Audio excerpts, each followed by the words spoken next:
Hello ವಿದ್ಯಾರ್ಥಿಗಳೇ, ಈ ಒಂದು ವಿಡಿಯೋದಲ್ಲಿ ನಾವು ನಿಮ್ಮ ಬಿಕಾಂ ಫಸ್ಟ್ ಸೆಮಿಸ್ಟರ್ ಎಸಿಪಿ ಸಿಲೆಬಸ್ನ ಕನ್ನಡ ವಿಷಯದಲ್ಲಿ ಕೇಳುವಂತಹ 2 ಅಂಕದ ಪ್ರಮುಖ ಪ್ರಶ್ನೆಗಳನ್ನ ಚರ್ಚೆ ಮಾಡ್ತಾ ಇದ್ದೀವಿ. ಇದು ಭಾಗ 4 ಆಗಿರೋದ್ರಿಂದ ಇದರಲ್ಲಿ 4ನೇ ಭಾಗ ಏನಿದೆ ನಿಮ್ದು ಬಹುಭಾಷಿತ ಅನ್ನೋ 4 ಲೆಸನ್ ಏನ್ ಬರುತ್ತೆ, ಹುಬ್ಬಳ್ಳಿಯವ, ಒಂದೂರ ಭಾಷೆ ಒಂದೂರಲ್ಲಿಲ್ಲ, ಹೈದರಾಬಾದ್ ಪ್ರಾಂತ್ಯದ ಕನ್ನಡ ಸೊಗಡು, ಹಾಲಕ್ಕಿ ಹಾಡು, ಈ 4 ಲೆಸನ್ಸ್ ಮೇಲೆ ಕೇಳುವಂತ 2 ಮಾರ್ಕ್ಸ್ ನ ಪ್ರಶ್ನೋತ್ತರಗಳನ್ನ ಇದರಲ್ಲಿ ಚರ್ಚೆ ಮಾಡ್ತಾ ಇದ್ದೀವಿ. ಹೇಗೆಲ್ಲ ಉತ್ತರವನ್ನ ಬರೀಬೇಕು, ಯಾವೆಲ್ಲ ಪ್ರಶ್ನೆಗಳು ಕೇಳ್ತಾರೆ, ಯಾವ ರೀತಿ ಪ್ರಶ್ನೆಗಳಿರುತ್ತೆ, ಉತ್ತರ ಯಾವ ರೀತಿ ಇರಬೇಕು ಅನ್ನೋದ್ರ ಬಗ್ಗೆ ಈ ವಿಡಿಯೋದಲ್ಲಿ ಚರ್ಚೆ ಮಾಡ್ತೀವಿ. ಮೊದಲನೇದ್ದು ಹಾಲಕ್ಕಿ ಹಾಡು. ಹಾಲಕ್ಕಿ ಹಾಡು ಪದ್ಯ ಬರೆದವರು ಯಾರು, ಅವರು ಯಾವ ಜಿಲ್ಲೆಯವರು? ಹಾಲಕ್ಕಿ ಹಾಡು ಪದ್ಯ ಬರೆದವರು ಯಾರು? ರೇಣುಕಾ ರಮಾನಂದ್. ಇವರು ಉತ್ತರ ಕನ್ನಡ ಜಿಲ್ಲೆಯವರು. ರೇಣುಕಾ ರಮಾನಂದ್ ಎಲ್ಲಿ ಮತ್ತು ಯಾವಾಗ ಜನಿಸಿದರು?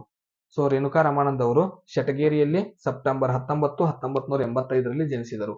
ರೇಣುಕಾ ರಮಾನಂದ್ ಅವರ ತಂದೆ ತಾಯಿ ಯಾರು? ತಂದೆ ಹೊನ್ನಪ್ಪ, ತಾಯಿ ಹೊನ್ನಮ್ಮ. ರೇಣುಕಾ ರಮಾನಂದ್ ಅವರು ಬರೆದ 2 ಕವನ ಸಂಕಲನ ತಿಳಿಸಿ. ಮೀನುಪೇಟೆಯ ತಿರುವು, ಸಾಂಬಾರ್ ಬಟ್ಟಿಲ ಕೊಡಿಸು. ರೇಣುಕಾ ರಮಾನಂದ್ ಅವರು ಪಡೆದ 2 ಪ್ರಶಸ್ತಿಗಳನ್ನು ತಿಳಿಸಿ. ಕರ್ನಾಟಕ ಸಾಹಿತ್ಯ ಅಕಾಡೆಮಿ ಪ್ರಶಸ್ತಿ, ಅಮ್ಮ ಪ್ರಶಸ್ತಿ. ಈ ರೀತಿಯಾಗಿ ಕವಿ ಪರಿಚಯದ ಮೇಲೆ ನೀವು 5 ರೀತಿ ಪ್ರಶ್ನೆಗಳನ್ನ ನೋಡ್ಕೋಬೇಕಾಗತ್ತೆ. ಇನ್ನು ಪದ್ಯದ ಮೇಲೆ ಕೇಳುವಂತಹ ಪ್ರಶ್ನೆ, ಹಾಲಕ್ಕಿ ಹಾಡು ಯಾವ ವಿಧದ ಪದ್ಯವಾಗಿದೆ? ಕನ್ನಡ ಜಿಲ್ಲೆಯಲ್ಲಿ ಕಂಡುಬರುವಂತಹ ಹಾಲಕ್ಕಿ ಒಕ್ಕಲಿಗ ಬುಡಕಟ್ಟು ಸಮುದಾಯದ ಹೆಣ್ಣು ಮಕ್ಕಳು ಮಾತಿನ ಪರಿಭಾಷೆಯಲ್ಲಿ ಮಾತನಾಡುವ ವಿಧಾನವಾಗಿದೆ. ಇದು ಎಲ್ಲಿ ಕಂಡು ಬರುತ್ತೆ ಅಂದ್ರೆ ದಕ್ಷಿಣ ಕನ್ನಡ ಜಿಲ್ಲೆಯಲ್ಲಿ ಹಾಲಕ್ಕಿ ಒಕ್ಕಲಿಗ ಬುಡಕಟ್ಟು ಸಮುದಾಯದವರು ಹಾಡುವಂತ ಒಂದು ಪದ್ಯ. ಇದು ಮಾತಿನಲ್ಲಿದೆ, ಆಡು ಭಾಷೆ ಮಾತಿನಲ್ಲಿದೆ ಈ ಪದ್ಯ. ಇನ್ನು ಯಾವ ಯಾವ ಆಹಾರ ಪದಾರ್ಥಗಳನ್ನು ಕುರಿತು ಹಾಲಕ್ಕಿ ಹಾಡು ಪದ್ಯದಲ್ಲಿ ತಿಳಿಸಲಾಗಿದೆ? ಅಂದ್ರೆ ಈ ಪದ್ಯದಲ್ಲಿ ಯಾವ್ಯಾವ ಹಾಡುಗಳ ಬಗ್ಗೆ ಹೇಳಲಾಗಿದೆ, ಯಾವ್ಯಾವ ಆಹಾರ ಪದಾರ್ಥಗಳ ಬಗ್ಗೆ ನಮ್ಗೆ ಹೇಳಿದ್ದಾರೆ. ಕುಚಲಕ್ಕಿ ಅನ್ನ, ಮೀನಿನ ಸಾರು, ರೊಟ್ಟಿ, ಕೊಚ್ಚಲುಕಾಯಿ ಪಲ್ಯ ಬಗ್ಗೆ ತಿಳಿಸಿದ್ದಾರೆ. ಶ್ರಾವಣದ ಸಂದರ್ಭದಲ್ಲಿ ಏನು ಮಾಡುವುದಾಗಿ ಮಹಿಳೆಯರು ಹಾಲಕ್ಕಿ ಹಾಡು ಪದ್ಯದಲ್ಲಿ ತಿಳಿಸಿದ್ದಾರೆ. ಶ್ರಾವಣ ಬಂದಾಗ ದೇವರಿಗೆ ಕಾಯಿ ಒಡೆದು ಪಾಯಸ ಮಾಡಿ ಕುಣಿಯುತ್ತಾ ಬೊಮ್ಮನ ಗುಡ್ಡಕ್ಕೆ ಹೋಗುವುದಾಗಿ ಹೇಳಿದ್ದಾರೆ. ಊರಿನ ರಕ್ಷಕರು ಯಾರೆಂದು ಅವರಿಗೆ ಏನು ಮಾಡಬೇಕೆಂದು ಹಾಲಕ್ಕಿ ಹಾಡು ಪದ್ಯದಲ್ಲಿ ಮಹಿಳೆಯರು ಹೇಳುತ್ತಾರೆ.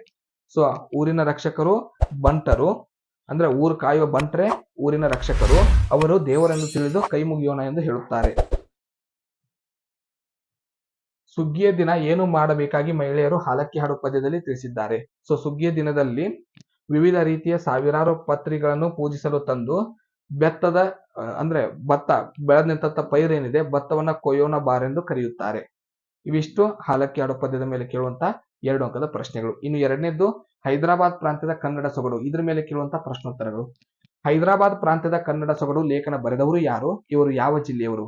ಹೈದರಾಬಾದ್ ಪ್ರಾಂತ್ಯದ ಕನ್ನಡ ಸೊಗಡು ಲೇಖನ ಬರೆದವರು ಮೀನಾಕ್ಷಿ ಬಾಳಿ, ಇವರು ಗುಲ್ಬರ್ಗಾ ಜಿಲ್ಲೆಯವರು. ಮೀನಾಕ್ಷಿ ಬಾಳಿ ಅವರು ಎಲ್ಲಿ ಮತ್ತು ಯಾವಾಗ ಜನಿಸಿದರು? ಮೀನಾಕ್ಷಿ ಬಾಳಿ ಅವರು ಜನಿಸಿದ್ದು ಗುಲ್ಬರ್ಗಾದಲ್ಲಿ ಜೂನ್ 22, 1962ರಲ್ಲಿ. ಮೀನಾಕ್ಷಿ ಬಾಳಿಯವರ 2 ಕೃತಿಗಳನ್ನು ಹೆಸರಿಸಿ. ಬೆವರ ಲೋಕ, ನೀರ ಹಾದಿಯ ಹಾಡು, ಹಾಡುಪಾಡು. ಮೀನಾಕ್ಷಿ ಬಾಳಿಯವರು ಪಡೆದಂತ 2 ಪ್ರಶಸ್ತಿಗಳನ್ನ ತಿಳಿಸಿ. ಅಕ್ಕ ಮಹಾದೇವಿ ಪ್ರಶಸ್ತಿ, ದಾಸೋಹ ಪ್ರಶಸ್ತಿ. ಮೀನಾಕ್ಷಿ ಬಾಳಿಯವರ 2 ವೈಚಾರಿಕ ಲೇಖನಗಳನ್ನು ತಿಳಿಸಿ. ತನ್ನ ತಾನು ತಿಳಿದ ಮೇಲೆ, ತತ್ವಪದ ಮತ್ತು ಮಹಿಳೆ. ಮೀನಾಕ್ಷಿ ಬಾಳಿಯವರ 2 ಸಂಪಾದಿತ ಕೃತಿಗಳನ್ನು ತಿಳಿಸಿ. ಬಯಲು ಆಲಯ, ಕಡಕೋಳ ಮಡಿವಾಳಪ್ಪ ಮತ್ತು ಇತರ ತತ್ವಪದಗಳು. ಮೀನಾಕ್ಷಿ ಬಾಳಿಯವರ 2 ನಾಟಕಗಳನ್ನು ಹೆಸರಿಸಿರಿ. ಕೈನೂರು ಕೃಷ್ಣಪ್ಪ, ಭೂಮಿ ವಿಳಾಸ, ಬಯಲಾಟ. ಹೈದರಾಬಾದ್ ಪ್ರಾಂತ್ಯ, ಇಲ್ಲಿವರೆಗೂ ಮೀನಾಕ್ಷಿ ಬಾಳಿಯವರ ಕವಿ ಪರಿಚಯದ ಮೇಲೆ ಕೇಳುವಂತ 2 ಅಂಕದ ಪ್ರಶ್ನೆಗಳು.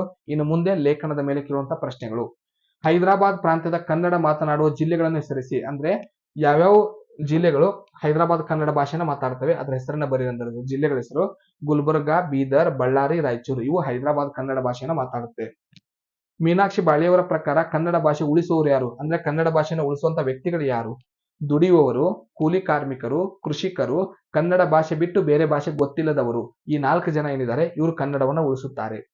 ಎಲ್ಲಿ ಮತ್ತು ಯಾವ ಊರಿನವರು ಗುಳೆ ಹೋಗುತ್ತಿದ್ದಾರೆ ಎಂದು ಲೇಖಕಿ ಹೇಳುತ್ತಾರೆ. ಅಂದ್ರೆ ಎಲ್ಲಿಗೆ ಗುಳೆ ಹೊಂಟಿದ್ದಾರೆ, ಯಾವ್ಯಾವ ಊರಿನವರು ಗುಳೆಗೆ ಹೊಂಟಿದ್ದಾರೆ. ಜನರು ಪುಣೆ, ಗೋವಾ, ಬೆಂಗಳೂರು ಈ ಪ್ರದೇಶಗಳಿಗೆ ಗುಳೆ ಹೋಗ್ತಾ ಇದ್ದಾರೆ. ಯಾರ್ಯಾರು ಅಂದ್ರೆ ರಾಯಚೂರು, ಬೀದರ್, ಗುಲ್ಬರ್ಗಾ, ಬಳ್ಳಾರಿ ಈ ಊರಿನ ಜನರು ಗುಳೆ ಹೋಗ್ತಾ ಇದ್ದಾರೆ. ಮೀನಾಕ್ಷಿ ಬಾಳಿಯವರು ಹೈದರಾಬಾದ್ ಪ್ರಾಂತ್ಯದ ಕನ್ನಡ ಸೊಗಡು ಲೇಖನದಲ್ಲಿ ಏನೆಂದು ಚಾಲೆಂಜ್ ಮಾಡುತ್ತಾರೆ? ಅವ್ರು ಮಾಡುವಂತ ಚಾಲೆಂಜ್ ಬಗ್ಗೆ ಕೇಳಿದ್ದಾರೆ ಪ್ರಶ್ನೆನ. ಬೆಂಗಳೂರು ಮೈಸೂರು ಮಾತನ್ನು ನಾವು ಮಾತನಾಡಿ ತೋರಿಸುತ್ತೇವೆ, ಹೈದರಾಬಾದ್ ಕರ್ನಾಟಕ ಭಾಷೆಯನ್ನು ನೀವು ಮಾತಾಡಿ ತೋರಿಸಿ ಎಂದು ಚಾಲೆಂಜ್ ಹಾಕುತ್ತಾರೆ. ಅಂದ್ರೆ ಬೆಂಗಳೂರಿನವರು ಮೈಸೂರು ಭಾಷೆನ ನಾವು ಮಾತಾಡಿ ತೋರಿಸ್ತೀವಿ, ನಮ್ಮ ಭಾಷೆನ ನೀವು ಮಾತಾಡಿ ತೋರಿಸಿ ಅಂತ ಚಾಲೆಂಜ್ ಹಾಕ್ತಾ ಇದ್ದಾರೆ. ಹೈದರಾಬಾದ್ ಕನ್ನಡ ಭಾಷೆ ನಿಮಗೆ ಬರೋದಿಲ್ಲ ಅಂತ ಚಾಲೆಂಜ್ ಹಾಕ್ತಾ ಇದ್ದಾರೆ. ಹೈದರಾಬಾದ್ ಕರ್ನಾಟಕ ಭಾಷೆ ಯಾವ ರೀತಿಯದು? ಹೈದರಾಬಾದ್ ಕನ್ನಡ ಭಾಷೆ ಇದು ಉರ್ದು, ಮರಾಠಿ, ಸ್ವಲ್ಪ ತೆಲುಗು, ಶುದ್ಧ ದೇಸಿ ಪದಗಳನ್ನ ಒಳಗೊಂಡಿದೆ. ವಿದ್ಯಾರ್ಥಿಗಳೇ, ಸಾಯಿ ಗುರು ಕ್ಲಾಸಸ್ ಸಂಸ್ಥೆ ವತಿಯಿಂದ ಸಿಗುವಂತಹ ಸೌಲಭ್ಯಗಳನ್ನ ನೀವು ಪಡ್ಕೋಬೇಕಂದ್ರೆ ಗೂಗಲ್ ನಲ್ಲಿ ನೀವು ಸರ್ಚ್ ಎಂಜಿನ್ ನಲ್ಲಿ ಸಾಯಿ ಗುರು ಕ್ಲಾಸಸ್ ಅಂತ ಟೈಪ್ ಮಾಡಿ ಸರ್ಚ್ ಮಾಡಬೇಕಾಗುತ್ತೆ. ಸೊ ಆಗ ಈ ರೀತಿಯಾದ ಲಿಂಕ್ ಗಳು ಓಪನ್ ಆಗುತ್ತೆ. ಮೊದಲನೇ ಲಿಂಕ್ ಮೇಲೆ ನೀವು ಕ್ಲಿಕ್ ಮಾಡಿದಾಗ ನಮ್ಮ ವೆಬ್ ಪೇಜ್ ಓಪನ್ ಆಗುತ್ತೆ. ಸೊ ವೆಬ್ ಪೇಜ್ ನಲ್ಲಿ ಡೌನ್ಲೋಡ್ ನೌ ಮೇಲೆ ಕ್ಲಿಕ್ ಮಾಡಿದಾಗ ನಮ್ಮ ಸಂಸ್ಥೆ ವತಿಯಿಂದ ಬಿಡುಗಡೆ ಮಾಡಿದಂತಹ ಮೊಬೈಲ್ ಆಪ್ ನಿಮಗೆ ಲಭ್ಯವಾಗುತ್ತೆ. ಈ ರೀತಿಯಾದ ಮೊಬೈಲ್ ಆಪ್ ನ ಮೊದಲನೇ ಪೇಜ್ ಓಪನ್ ಆಗುತ್ತೆ. ಸೊ ಡೌನ್ಲೋಡ್ ಆದ ನಂತರ ಮೊದಲನೇ ಪೇಜ್ ಈ ರೀತಿಯಾಗಿ ಓಪನ್ ಆಗುತ್ತೆ. ಸೊ ಇದರಲ್ಲಿರುವಂತಹ ಕ್ರಿಯೇಟ್ ನ್ಯೂ ಅಕೌಂಟ್ ಮೇಲೆ ಕ್ಲಿಕ್ ಮಾಡಿ ನಿಮ್ಮ ಡೀಟೇಲ್ಸ್ ನ ಇಲ್ಲಿ ಫಿಲ್ ಮಾಡೋದ್ರ ಮೂಲಕ ನೀವು ಸಬ್ಮಿಟ್ ಕೊಡೋದ್ರ ಮೂಲಕ ನಮ್ಮ ಕ್ಲಾಸ್ ನ ರಿಜಿಸ್ಟ್ರೇಷನ್ ಮಾಡ್ಕೋಬಹುದು. ಸೊ ರಿಜಿಸ್ಟ್ರೇಷನ್ ಆದ ನಂತರ ನಿಮಗೆ ಬೇಕಾಗಿರುವಂತಹ ಕ್ಲಾಸ್ ಗಳ ಮೇಲೆ ನೀವು ಕ್ಲಿಕ್ ಮಾಡೋದ್ರ ಮೂಲಕ ನಮ್ಮ ಕ್ಲಾಸ್ ನ ನೀವು ಜಾಯ್ನ್ ಆಗಬಹುದು. ಸೊ ಇದಿಷ್ಟು ನಮ್ಮ ಕ್ಲಾಸ್ ನ ಯಾವ ರೀತಿ ಜಾಯ್ನ್ ಆಗಬೇಕು ಅನ್ನೋದನ್ನ ಮುಂದೆ ಮತ್ತೆ ಸ್ಟೋರಿಗೆ ಹೋಗೋಣ. ಅಂದ್ರೆ ಇದರಲ್ಲಿ ಉರ್ದು ಪದಗಳಿವೆ, ಮರಾಠಿ ಪದಗಳಿವೆ, ಸ್ವಲ್ಪ ತೆಲುಗು ಪದಗಳಿವೆ ಹಾಗೂ ಶುದ್ಧವಾದ ದೇಶೀಯ ಪದಗಳಿವೆ ಈ ಭಾಷೆಯಲ್ಲಿ. ಇದು ಎರಡನೇದು ನಿಮ್ಮ ಲೇಖನ, ಅದರ ಮೇಲೆ ಕೇಳುವಂತ ಪ್ರಶ್ನೆ.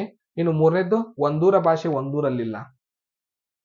ಒಂದೂರ ಭಾಷೆ ಒಂದೂರಲ್ಲಿಲ್ಲ ಗದ್ಯವನ್ನು ಬರೆದವರು ಯಾರು? ಅವರು ಯಾವ ಜಿಲ್ಲೆಯವರು? ಒಂದೂರ ಭಾಷೆ ಒಂದೂರಲ್ಲಿಲ್ಲ ಗದ್ಯವನ್ನು ಬರೆದವರು OL ನಾಗಭೂಷಣ ಸ್ವಾಮಿ. ಇವರು ಬೆಂಗಳೂರಿನ ಜಿಲ್ಲೆಯವರು. OL ನಾಗಭೂಷಣ ಸ್ವಾಮಿ ಎಲ್ಲಿ ಮತ್ತು ಯಾವಾಗ ಜನಿಸಿದರು? 22 ಸೆಪ್ಟೆಂಬರ್ 1953ರಲ್ಲಿ ಬೆಂಗಳೂರಿನಲ್ಲಿ ಜನಿಸಿದರು. ನಾಗಭೂಷಣ್ ಸ್ವಾಮಿಯವರ ತಂದೆ ತಾಯಿ ಯಾರು? ತಂದೆ ಲಿಂಗನಯ್ಯ, ತಾಯಿ ಪುಟ್ಟಗೌರಮ್ಮ. OL ನಾಗಭೂಷಣ್ ಸ್ವಾಮಿ ಪಡೆದ 2 ಪ್ರಶಸ್ತಿಗಳನ್ನ ಹೆಸರಿಸಿರಿ. ರಾಜ್ಯೋತ್ಸವ ಪ್ರಶಸ್ತಿ, ಕರ್ನಾಟಕ ಸಾಹಿತ್ಯ ಅಕಾಡೆಮಿ ಪ್ರಶಸ್ತಿ. OL ನಾಗಭೂಷಣ್ ಸ್ವಾಮಿಯವರು ಬರೆದಂತಹ 2 ನಾಟಕಗಳನ್ನ ತಿಳಿಸಿ. ಅಕ್ಕಿ ತಂಗಿಯರು, ಚಕಾವ್. ಇಲ್ಲಿವರೆಗೂ ಆ ಕವಿ ಪರಿಚಯದ ಮೇಲೆ ಕೇಳುವಂತಹ 2 ಅಂಕದ ಪ್ರಶ್ನೆ. ಇನ್ನು ಮುಂದಿಂದು ಲೇಖನದ ಮೇಲೆ. ಭಾಷೆಗೆ ಎಂತಹ ಅಪಾಯ ಬಂದಿದೆ? ಅಂದ್ರೆ ಕನ್ನಡ ಭಾಷೆಗೆ ಎಂತಹ ಅಪಾಯ ಇದೆ? ಊರಿನ ಪರಿಸರಕ್ಕೆ ಬಂದಿರುವ ಅಪಾಯ ಊರ ಭಾಷೆಗೂ ಅಪಾಯ ಬಂದಿದೆ. ಭಾಷೆ ಕಟ್ಟಿಕೊಂಡ ಇಡೀ ಜಗತ್ತು ಇಲ್ಲವಾಗುವಂತಹ ಅಪಾಯ ಬಂದಿದೆ. ಪರಿಸರಕ್ಕೆ ಪರಿಸರ ಮಾಲಿನ್ಯದಿಂದ ಹೇಗೆ ಅಪಾಯ ಬಂದಿದೆ, ಹಾಗೆ ಇತರ ಭಾಷೆಯ ಜನರಿಂದ ನಮ್ಮ ಕನ್ನಡ ಭಾಷೆಗೆ ಅಪಾಯ ಬಂದಿದೆ. ಆ ಅಪಾಯ ಎಲ್ಲಿಗೆ ಬಂದಿದೆ ಅಂದ್ರೆ ನಮ್ಮ ಕನ್ನಡ ನಾಡನ್ನೇ ಇಲ್ಲದಂತೆ ಮಾಡುವಂತಹ ರೀತಿಯಲ್ಲಿ ಬಂದಿದೆ. ಜಗತ್ತಿನಲ್ಲಿರುವ ಭಾಷೆಗಳು ಎಷ್ಟು? ಭಾಷೆಗಳನ್ನು ಮೊದಲು ಎನಿಸಿದ್ದು ಯಾರು? ಭಾಷೆಗಳನ್ನು ಮೊದಲು ಎನಿಸಿದ್ದು ಮಿಷನರಿ ಸಂಸ್ಥೆಗಳು. ಏಕೆಂದರೆ ಬೈಬಲ್ ಅನುವಾದಕ್ಕಾಗಿ 1997ರ ಪ್ರಕಾರ 2197 ಭಾಷೆಗಳಿದ್ವು. ಈಗ ನಡೆಸಿದಂತ ಯತ್ನಗಲ್ ಸಂಸ್ಥೆ ಇವರು ಮಾಡಿದಂತ ಸಮೀಕ್ಷೆ ಪ್ರಕಾರ 1809 ಭಾಷೆಗಳಿವೆ. ಇದಕ್ಕಿಂತ ಹೆಚ್ಚುನೂ ಇವೆ. ಈಗಿರುವಂತಹ ಭಾಷೆಗಳು 1809. ಭಾಷೆ ಭಿನ್ನವಾಗಿರಲು ಕಾರಣ ಏನು? ಸೊ ಒಂದು ಭಾಷೆಯಿಂದ ಇನ್ನೊಂದು ಭಾಷೆಗೆ ಯಾಕೆ ಭಿನ್ನ ಇರುತ್ತೆ, ವಿಭಿನ್ನವಾಗಿರುತ್ತೆ ಭಾಷೆಗಳು? ಒಂದು, ಭೌಗೋಳಿಕ ಪ್ರದೇಶ ಬದಲಾವಣೆ ಆದಾಗ ಭಾಷೆ ಬದಲಾವಣೆ ಆಗುತ್ತೆ. ಸಾಮಾಜಿಕ ಸ್ತರಗಳು ಅಂದ್ರೆ ಬುಡಕಟ್ಟು ಜನಾಂಗದವರು ಬೇರೆ ಭಾಷೆ ಮಾತಾಡ್ತಾರೆ, ಮಧ್ಯಮ ವರ್ಗದವರ ಭಾಷೆನೇ ಬೇರೆ, ಶ್ರೀಮಂತರ ಭಾಷೆನೇ ಬೇರೆ. ಲಿಂಗಾಧಾರಿತ ವ್ಯತ್ಯಾಸಗಳು, ವಯೋಮಾನ, ಸಂದರ್ಭ, ಶೈಲಿ, ಸಂಸ್ಕೃತಿ ಇವು ಭಾಷೆ ವಿಭಿನ್ನವಾಗಿರಲು ಕಾರಣಗಳು. ಭಾಷೆಗೆ ಯಾವುದರಿಂದ ಅಪಾಯ ಬಂದಿದೆ? ಸಾಮಾನ್ಯರಲ್ಲೂ ಆಡಳಿತಗಾರರು. ಸಾಮಾನ್ಯರಲ್ಲೂ ಅಂದ್ರೆ ನಾವು ಜನರು, ಆಡಳಿತಗಾರರು ಅಂದ್ರೆ ರಾಜಕೀಯ ವ್ಯಕ್ತಿಗಳು, ಅಧಿಕಾರಿಗಳು ಇವರು. ನಮ್ಮಲ್ಲಿರುವಂತಹ ಉದಾಸೀನತೆ, ಆಧುನಿಕತೆ ಮತ್ತು ಒತ್ತಡ, ಸೊ ಇವುಗಳಿಂದ ಭಾಷೆಗೆ ಅಪಾಯ ಬಂದಿದೆ. ಉದಾಸೀನತೆ ಅಂದ್ರೆ ನಾವು ಭಾಷೆ ಮೇಲೆ ಸ್ವಲ್ಪನೂ ಅಭಿಮಾನ ಹೊಂದಿಲ್ಲ, ಅದರ ಬಗ್ಗೆ ಗೌರವವನ್ನು ಇಟ್ಟುಕೊಂಡಿಲ್ಲ. ಆಧುನಿಕತೆ ಅಂದ್ರೆ ಬರ್ತಿರುವಂತ ಹೊಸ ಕಾಲ, ಈ ತಂತ್ರಜ್ಞಾನದ ಯುಗ, ತಂತ್ರಜ್ಞಾನ, ಕಂಪ್ಯೂಟರ್, ಈ ಮೊಬೈಲ್ ನಾವು ಬಳಸುವಂತ ಭಾಷೆ. ಒತ್ತಡ, ನಮ್ಮ ಮೇಲೆ ಇರುವಂತ ಪ್ರೆಷರ್, ಇದರಿಂದಾಗಿ ನಾವು ಏನ್ ಮಾಡ್ತಾ ಇದೀವಿ, ಭಾಷೆಗೆ ಅಪಾಯ ತರ್ತಾ ಇದ್ದೀವಿ. ಇನ್ನು ಹುಬ್ಬಳ್ಳಿಯವ ಲೆಸನ್ ಮೇಲೆ ಕೇಳುವಂತ ಪ್ರಶ್ನೆಗಳು. ಹುಬ್ಬಳ್ಳಿಯವ ಬರೆದವರು ಯಾರು? ಅವರು ಯಾವ ಜಿಲ್ಲೆಯವರು? ಸೊ ಹುಬ್ಬಳ್ಳಿಯವನ ಪದ್ಯ ಬರೆದವರು ದತ್ತಾತ್ರೇಯ ರಾಮಚಂದ್ರ ಬೇಂದ್ರೆ, ದ.ರಾ ಬೇಂದ್ರೆ. ಇವರು ಧಾರವಾಡದವರು. ದ.ರಾ ಬೇಂದ್ರೆ ಎಲ್ಲಿ ಮತ್ತು ಯಾವಾಗ ಜನಿಸಿದರು? ದ.ರಾ ಬೇಂದ್ರೆ ಅವರು 31 ಜನವರಿ 1896ರಲ್ಲಿ ಧಾರವಾಡದಲ್ಲಿ ಜನಿಸಿದರು. ದ.ರಾ ಬೇಂದ್ರೆ ಅವರ ತಂದೆ ರಾಮಚಂದ್ರ ಭಟ್ಟ, ತಾಯಿ ಅಂಬವ್ವ. ತಂದೆ ತಾಯಿ ಯಾರು ಅಂತ ಪ್ರಶ್ನೆ ಕೇಳಿದಾಗ ದ.ರಾ ಬೇಂದ್ರೆ ಅವರ ಬಿರುದು ಯಾವುದು ಮತ್ತು ಅಂಕಿತ ನಾಮ ಯಾವುದು? ದ.ರಾ ಬೇಂದ್ರೆ ಅವರ ಬಿರುದು ವರಕವಿ, ಅವರ ಅಂಕಿತ ನಾಮ ಅಂಬಿಕಾತನಯ ದತ್ತ. ದ.ರಾ ಬೇಂದ್ರೆ ಅವರ 2 ಕೃತಿಗಳನ್ನು ತಿಳಿಸಿ. ಶ್ರಾವಣ ಬಂತು, ಚೈತನ್ಯದ ಪೂಜೆ. ದ.ರಾ ಬೇಂದ್ರೆ ಅವರ 2 ಕವನ ಸಂಕಲನಗಳನ್ನು ತಿಳಿಸಿ. ಕೃಷ್ಣ ಕುಮಾರಿ ಉಯ್ಯಾಲೆ. ದ.ರಾ ಬೇಂದ್ರೆ ಅವರ ಸಿಕ್ಕಂತ 2 ಪ್ರಶಸ್ತಿಗಳು, ಒಂದು ಜ್ಞಾನಪೀಠ, ಒಂದು ಪದ್ಮಶ್ರೀ. ದ.ರಾ ಬೇಂದ್ರೆ ಅವರು ಯಾವ ಮತ್ತು ಎಲ್ಲಿ ನಡೆದ ಸಾಹಿತ್ಯ ಸಮ್ಮೇಳನದ ಅಧ್ಯಕ್ಷರಾಗಿದ್ದರು? 1943ರಲ್ಲಿ ನಡೆದಂತಹ ಶಿವಮೊಗ್ಗದ ಸಾಹಿತ್ಯ ಸಮ್ಮೇಳನದ ಅಧ್ಯಕ್ಷರಾಗಿದ್ರು. ದ.ರಾ ಬೇಂದ್ರೆ ಅವರಿಗೆ ಜ್ಞಾನಪೀಠ ಪ್ರಶಸ್ತಿ ತಂದುಕೊಟ್ಟ ಕೃತಿ ಯಾವುದು? 4 ತಂತಿ ಏನಿದೆ, ಈ ಲೇಖನಕ್ಕೆ ಅವರಿಗೆ ಜ್ಞಾನಪೀಠ ಪ್ರಶಸ್ತಿ ಲಭಿಸಿದೆ, 4 ತಂತಿ. ದ.ರಾ ಬೇಂದ್ರೆ ಅವರಿಗೆ ಕೇಂದ್ರ ಸಾಹಿತ್ಯ ಅಕಾಡೆಮಿ ಪ್ರಶಸ್ತಿ ತಂದುಕೊಟ್ಟ ಕೃತಿ ಯಾವುದು? ಅರಳು ಮರಳು ಕೃತಿಗೆ ಅವರಿಗೆ ಜ್ಞಾನಪೀಠ ಪ್ರಶಸ್ತಿ ದೊರೆತಿದೆ. ಸೊ ಇಲ್ಲಿವರೆಗೆ ದ ರಾ ಬೇಂದ್ರೆಯವರ ಕವಿ ಪರಿಚಯದ ಮೇಲೆ ಕೇಳುವಂತಹ 2 ಅಂಕದ ಪ್ರಶ್ನೋತ್ತರಗಳಾಯ್ತು. ಇನ್ನು ಪದ್ಯದ ಮೇಲೆ ಕೇಳುವಂತಹ ಪ್ರಶ್ನೆಗಳು: ಹುಬ್ಬಳ್ಳಿಯವ, ಅವನ ವೇಷ ಏನು ಮತ್ತು ಗತ್ತು ಹೇಗಿತ್ತು? ಅಂದವಾದ ಜರ ಹೊಂದಿರುವ ರುಮಾಲು ಸುತ್ತಿಕೊಂಡಿದ್ದ, ಚೂಪಾದ ಮೀಸೆ ತೀಡುತ್ತಿದ್ದ, ಹುಬ್ಬು ಹಾರಿಸುವ ಗತ್ತು ಹೊಂದಿದ್ದ. ಹುಬ್ಬಳ್ಳಿಯವನ ಮಾತು ಮತ್ತು ಹಾಡು ಹೇಗಿತ್ತು? ಮಾತನಾಡುವಾಗ ನಗೆ ಚಟಾಕಿ ಬೀರುವವನು, ಪದಗಳನ್ನು ಕಟ್ಟಿ ಅಂದವಾಗಿ ಹಾಡುವವನು. ಹುಬ್ಬಳ್ಳಿಯವನನ್ನು